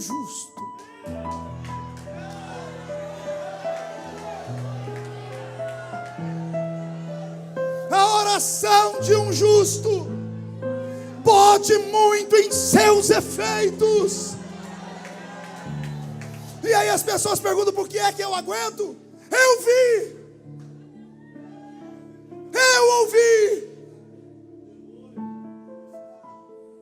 Eu vi a irmã Sebastiana, que não sabia ler nem escrever, no culto de ceia, se levantar e dançar no espírito, e andar no meio da igreja de olhos fechados, bailando. Tocava nos crentes e passava, tocava no outro e passava, tocava nesse, agarrava e mandava ir para frente. Quando chegava lá na frente, o cidadão dizia: eu estou em adultério. Eu vi a líder da mocidade, ou melhor, a líder dos jovens que regia a mocidade, num congresso no 6º EMADO. Eu era jovem, ela caiu no chão e morrer. Ela era morena, ficou branca, os lábios dela ficaram roxos. Todo mundo achava que ela tinha morrido de verdade, queriam levar ela para o hospital. Chegou uma irmãzinha, olhou e disse: não é morte não, está arrebatada. Isso foi 1h da tarde. Ela voltou em si no dia seguinte. Tiveram que amarrar ela no quarto. Irmã Maria, quer perguntar por quê? Ela queria morrer. Ela não queria ficar mais aqui. Ela disse que estava num lugar tão bom, era tão gostoso, que ela não queria mais ficar aqui. Ela passou 6 meses sem conversar com ninguém. O semblante dela descaiu. Ela chegava na igreja e dizia: me leva, quero voltar para aí. 6 meses depois ela contou para nós o que ela viu. Eu cresci nesse meio. Pode levantar 11.000 demônios contra mim, 1.000 cai de cá, 10.000 de cá, não sou atingido. Não sou melhor do que você, mas eu vi. É real, é verdade. Existem anjos, existem milagres. Jesus caminha na igreja, Ele usa homens e mulheres, Ele dá sonhos proféticos, Ele usa profecia, Ele interpreta línguas, Ele ainda é o mesmo. O problema é que a gente se acostumou com um culto mais light. Mas quem sabe a gente não busca hoje? Quem sabe essa vigília não é para isso?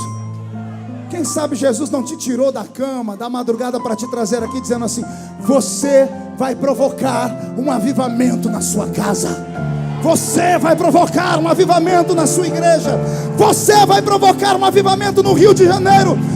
Deus vai fazer um avivamento explodir nesse estado.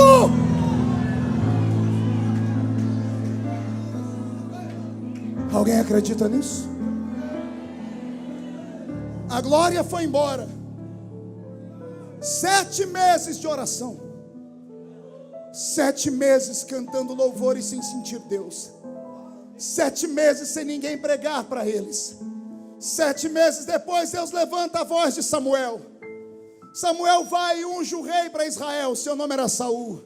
Saul não prestou como rei, se preocupou com o povo, com o bem-estar do povo, com a riqueza do povo, mas não se preocupou com Deus do povo. Se perdeu. Aí Deus chama Samuel e diz: Samuel, quer que eu volte? Samuel diz: quero. Então levante um homem de coragem. Senhor, não tem mais ninguém com coragem como Saul. Não falo desse tipo de coragem. Não quero homens que veem só a carne. Eu quero que homens que enxerguem o mundo espiritual. Tem alguém aqui, Senhor? Tem um menino chamado Davi. Vai na casa dele. E nós ouvimos a história cantada aqui hoje. Ninguém senta na mesa até o menor chegar. Quando o menor chegou, o azeite foi derramado sobre a cabeça dele, e o Senhor o ergueu como rei. Sofreu demais. Saul queria matá-lo, mesmo amando ele. Depois que tudo terminou, quando Davi assumiu o trono de Israel, a primeira coisa que ele fez foi passar por Israel e ver que o povo estava triste. Mas o povo tinha dinheiro, tinha comida, tinha nação, tinha rei, tinha trono, tinha palácio, mas o povo estava triste. E Davi começou a perceber que faltava uma coisa. Só Davi para perceber isso. Oh glória. Davi olhou para os seus amigos e disse: sabe o que está faltando aqui? Está faltando Deus. Vamos buscar Deus de volta? Davi chama o exército dele. Oh glória. E o exército diz assim: estamos à sua disposição. E Davi diz: vamos lá no arraial dos filisteus. Um mais velho levanta e diz: mas nós não estamos em guerra, vamos deixar eles quietos. E Davi diz: não, eles têm uma coisa que era nossa. O que, Davi? A arca. E alguém diz: não, vamos fazer outra. Não, não tem arca igual aquela, vamos buscar aquela. Mas Davi, vai morrer gente, que morra, mas nós vamos buscar aquela. Quero soldados de coragem do meu lado. E levantou um exército. Na calada da noite, Davi pegou os filisteus de surpresa, matou todo mundo e pegou a arca de volta. Olha para o seu irmão e diga: como é que está o coração? Diga: porque agora é para arrebentar. Muda a música, Robson. Quando Davi matou os filisteus e pegou a arca, ele era inexperiente na batalha. Ele chamou o soldado mais velho e disse: me explica como é que a gente volta para a batalha, da batalha com a vitória. É a minha primeira batalha. Obrigado, soldado. O soldado falou para ele: quando o rei vinha da batalha, ele vinha assim, ele colocava a roupa de rei, a coroa de rei. À esquerda dele vinha um soldado num cavalo com a bandeira do exército inimigo arrastando no chão. E à direita vinha o soldado dele com a bandeira do exército dele levantada bem alta, para mostrar que esse venceu e esse perdeu. O que mais? Atrás do rei vem os soldados que ele tem em grande estima, e depois o exército. E Davi diz: façamos isso. Ele mandou na frente um soldado para preparar uma festa para Israel. Quando ele chegasse lá, estava todo mundo em festa. Então ele botou a roupa de rei, coroa de rei, botou aqui do lado dele um soldado com a bandeira dos filisteus. A bandeira deles tinha um desenho de uma sereia, era Dagon, meio peixe e meio homem, aqui para baixo. E aqui à direita de Davi estava um soldado com a bandeira do leão da tribo de Judá, erguida aqui em cima. Está tudo certo até aqui. Os principais soldados de Davi estavam aqui atrás, e lá atrás o exército. E Davi disse: é assim? E o soldado velho disse: é assim. Quando ele foi marchar, Davi parou e disse: calma aí, tem alguma coisa errada. Soldado velho, volta aqui. Como é que era mesmo? O rei vai à frente, à esquerda o exército inimigo vencido com a bandeira lá embaixo, à direita a bandeira do exército vitorioso em cima, soldados particulares e o exército. E Davi pergunta: quem vai à frente? Ele diz: o rei. Davi diz: já entendi. Davi se posiciona, bandeira aqui, exército lá. Davi puxa o cavalo de lado e diz assim: tragam a arca. E o soldado diz: não, rei, não é a arca, é o rei. E Davi diz: é o rei. O rei de Israel não sou eu, é o Deus da arca. A arca vem puxada por uma carruagem de bois velhos. Davi botou os bois aqui na frente, e os bois nos trotes, daqueles trotes velhos, andando devagarinho. Chegou uma hora que passaram no buraco, a arca entornou, a tampa foi abrir. Um soldado de Davi chamado Uzá pulou em cima da arca. Todo mundo espanca Uzá, coitado. Quando chegar no céu, eu quero dar um beijo nele. Ele salvou o exército de Davi de morrer. Quando ele se jogou em cima da arca, a glória que saiu da arca matou ele. Era para matar todo mundo. Todo lugar que a arca parava, adoecia todo mundo, não era assim? Pergunte por quê. Que graça tem você ter um porta-joia e não poder abrir para ver o que tem dentro? Todo mundo que pegava a arca abria. Quando abria, a glória de Jeová saía lá de dentro e deixava todo mundo doente. Aí o povo tapava a arca. A arca está na frente de Davi. Quando ela abriu, Uzá foi fechar, coitado. Até o escritor diz que Uzá morreu porque ele tocou na arca. O coitado salvou o exército. Davi olhou aquilo e disse: ninguém mais vai botar burro e cavalo velho para carregar a arca, não. Cadê os levitas? Tem soldado levita aqui? Apareceu uns. Põe uma arca nas costas e leva ela. Alguém disse: rei, vai levar 1 ano para voltar para Israel andando desse jeito. Davi disse: vai demorar mais. Por quê, rei? A cada 6 passos que vocês dão, a gente para e sacrifica. Para quê, Davi? Não perco Deus de vista nunca mais. A mulher de Davi preparou uma festa lá em Israel. 2. Uma para o povão no meio da cidade e uma para os heróis de guerra lá em cima no palácio. Quando o Atalaia olhou de cima da muralha e viu o exército vindo com a vitória, dessa vez ele não errou a trombeta não. Ele catou a trombeta da guerra de verdade. Tocou e o portão se abriu e o povo começou a gritar, porque quem tinha que entrar primeiro era o rei. Quando abriu o portão, o povo começou a gritar: é o rei! Ao invés de entrar o rei, entrou a arca. O povo ficou quieto. E alguém disse: esse rei não sabe como é que volta da batalha, não. Daqui a pouco, Davi botou a cabeça pelo portão e olhou. Quando o povo viu a coroa do rei, gritou: é o rei! Aí fizeram festa. Davi, quando entrou em Israel, desceu do cavalo correndo. Chamou os exércitos amigos que estavam do lado dele, cercaram, fizeram um biombo. Todo mundo quietou e disse: o que deu no rei? Davi tirou a coroa, tirou a roupa de rei, botou uma roupa, um pano branco na cabeça que só era amarrado por uma cinta. Ele ficou seminu. Quando os soldados saíram de perto e todo mundo olhou o rei, disse: vixe, o rei enlouqueceu. A mulher de Davi estava lá em cima da muralha, olhou e disse: que nojo do meu marido. Não sabe que isso aí é vergonha?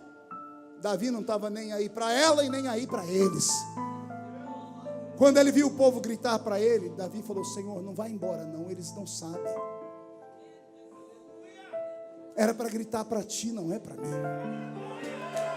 Se eles não sabem te adorar, eu te adoro. Davi botou a arca aqui, pediu para o menino levita tocar uma música, sozinho, botou uma mão para trás e a outra para frente, e começou a bailar.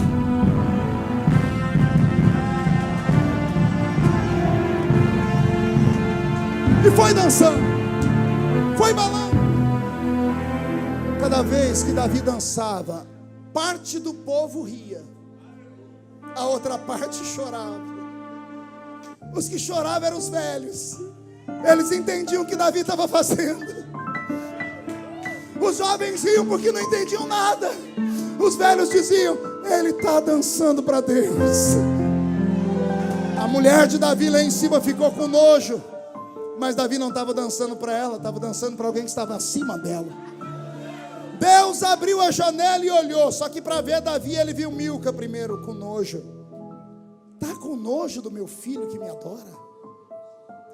Você nunca mais vai dar à luz, vai ficar estéril, porque quem não me adora fica estéril. Davi, não tem um homem igual você. Peca, mata Urias, dorme com Batseba, mas é um homem segundo o meu coração. Foi me buscar quando todos tinham me esquecido. Que a unção de Davi caia sobre a Dude nesta madrugada. Se os santos não querem, vai você.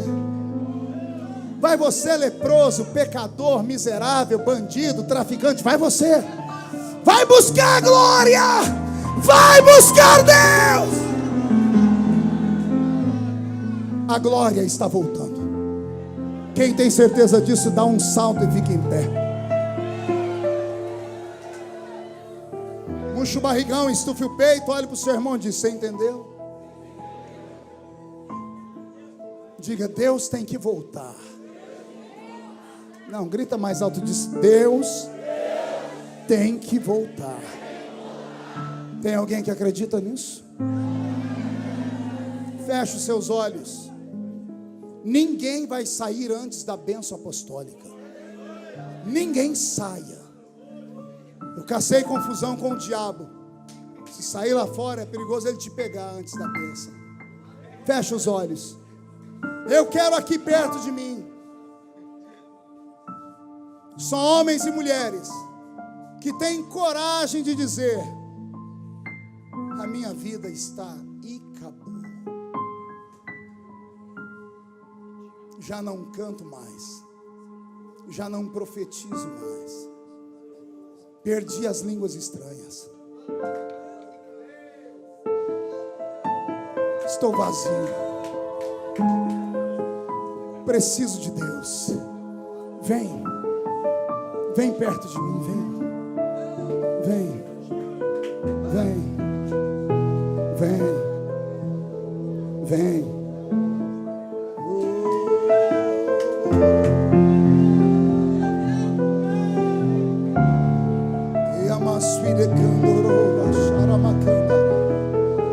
Ô Vaguinho, você tem uma música para esse momento?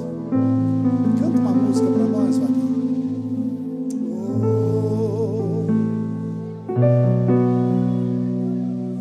Eu adorarei no oceano do Espírito, e ali adorarei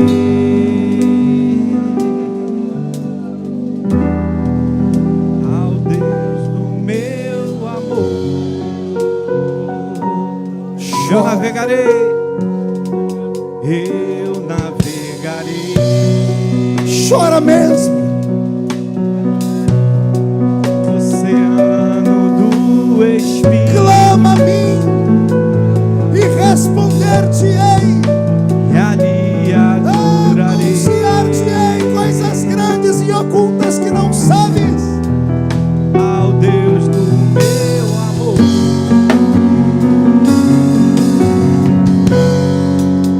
Espírito, Espírito, que desce como fogo, vem como em Pentecoste, oh, vem e enche-me de novo. Espírito, Espírito, Espírito, que desce como fogo, vem como em Pentecoste, oh, vem e enche-me de novo. Senhor Deus, eu oro pelo seu povo agora. Eu oro por esses que se ajoelharam. Eu oro por esses que estão em pé. Oro pelos que estão sentados. Oro pelos que estão assistindo deitados em suas casas. Oro por uma igreja que te ama. Uma igreja que não é perfeita, mas te ama. Uma igreja cheia de defeitos, mas que te ama. Uma igreja que se curva e te pede perdão. Uma igreja que chora e te pede misericórdia. Ouve a súplica do seu povo. O que o diabo levou, o Senhor devolve nesta madrugada. Abre a boca do profeta, unge os lábios do levita, devolve a unção da palavra, faz o seu espírito descer. Espírito, Espírito, que desce como fogo, Ai, vem como em Pentecoste, oh, vem Espírito Santo, vem, vem, vem. Espírito, Espírito, Onde houver um crente batizado com o Espírito Santo, que desce como fogo. remova eles, Jesus. Todos os crentes que falam em línguas, comecem a orar em outras línguas agora. Oh, vem e enche-me de novo.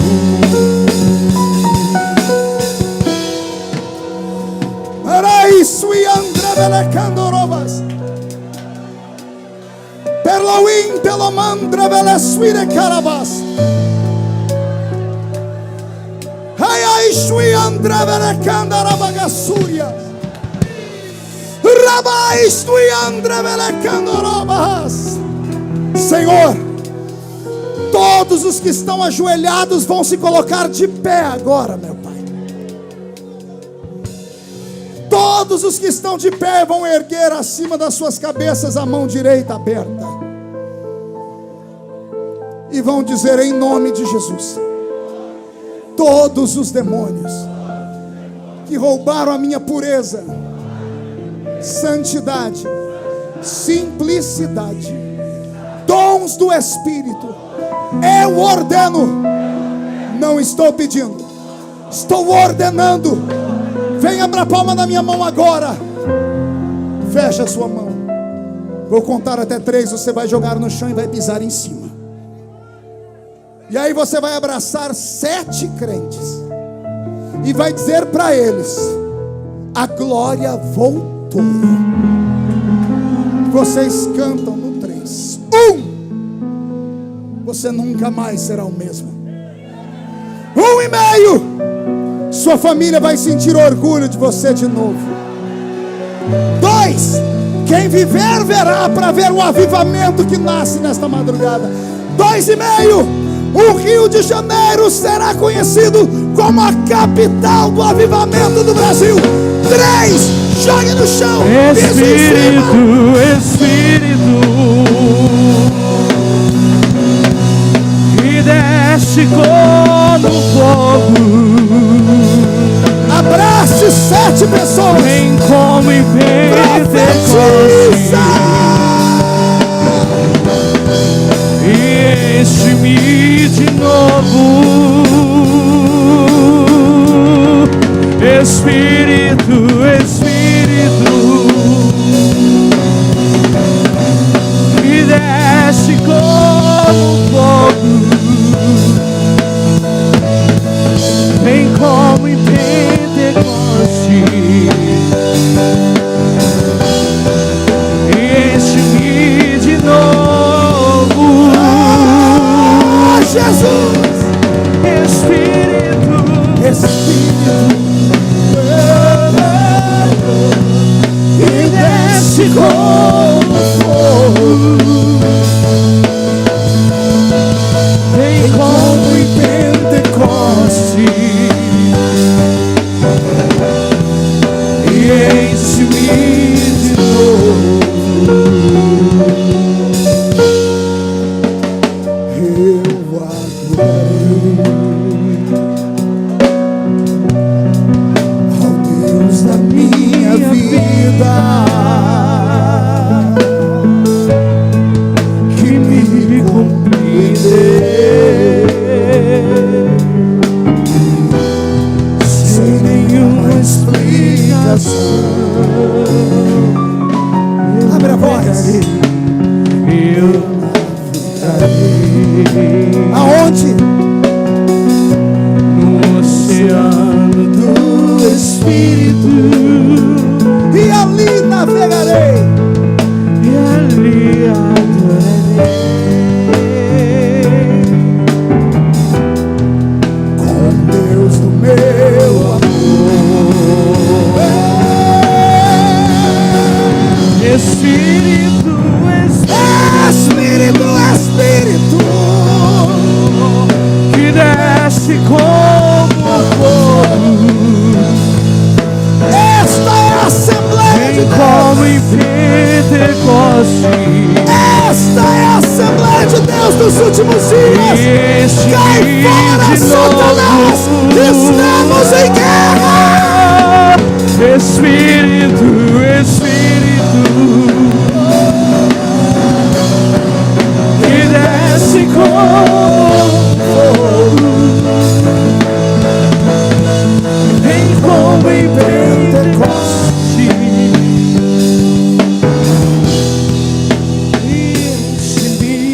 pode dar uma salva de palmas a Jesus? Quem pode aplaudir e gritar? Quem pode aplaudir, gritar e pular?